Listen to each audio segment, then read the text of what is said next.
Šimtai vaikų kasdieną šiame manieže mokosi futbolo vingrybių. Garsus Lietuvos treneris Benjaminas Zelkevičius švyti kalbėdamas apie augantį futbolo jaunimą. Pasak trenerio, jeigu Vilniuje būtų pastatytas stadionas, jis būtų neįkainojama dovana tiek mažiausiems sportininkams, tiek profesionaliems futbolininkams. Čia sportuoja nuo 4-5 metų.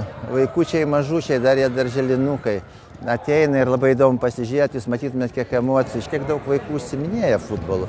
Ir vis tiek iš tų vaikų turėtų kažkas tai išaugti, perspektyvai. Pasak Vilniaus socialdemokratų, visai realu, kad žaisti futbolą šiame stadione būtų galima jau po 2,5 metų. Šalies valdžiai pritarus, stadioną galima pastatyti išsimokėtinai. Tai reikėtų rasti privačius investuotojus ir bendrovę, kurie apsiimtų 25 metus prižiūrėti stadioną ir organizuoti tiek renginių, kad jis galėtų išsilaikyti pats. Reikia paskelbti konkursą, parinkti užsienio investuotojai kartu su operatoriumi, kurie pastatytų tokį kompleksą ir jame turėtų būti tokie elementai, kurie atneštų naudą tiek miestui, tiek ekonominę naudą, kad nereikėtų mokėti kasmetiniai eksploatacijai pridėti lėšų ir išsimokėti investuotas sumas galėtų valstybė per 22 metus. Pasak Vilniaus socialdemokratų, per 25 metus iš investuotų pinigų valstybė gautų pelno 250 milijonų litų, o vilniečiai turėtų savo stadioną.